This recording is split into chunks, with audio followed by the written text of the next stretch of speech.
ধর ক্যামেরা ধর আমার দেখলাম তুই বাস এইড ওই নবী বলেন ইয়া আল্লাহ আমার নবী হাসিতে ইসলামে তা করতে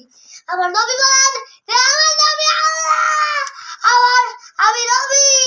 আমার বন্ধুর একজন বান্দাকে আমি পছন্দ করব সে ইসলাম সবাই ঠিক না বলে ঠিক আমার নবী বলেন একদিন হাদিস সিদ্দিক রাদিয়াল্লাহু আনহু আমার নবীর গায়ে দেখতে পেলেন দাগ আবার নবীর কাছে জিজ্ঞেস করলো রাদিয়াল্লাহু আনহু যে ও নবী তোমার গায়ে কোনদিন বসন্ত হয়েছিল নবী যে বললেন না আমার গায়ে এই সেই পাথর দিকতে দাগ বলো সুবহানাল্লাহ সুবহানাল্লাহ আবার নবীকে যে দাওয়াত করে পাথরের জায়গায় দিয়ে যে শহীদ করে কি করে রেখেছেন মেরে ফেলিয়েছেন তার জন্য আল্লাহ গবাব তো কঠিন শাস্তি দেয় কি সবাই বলেন ইনশাআল্লাহ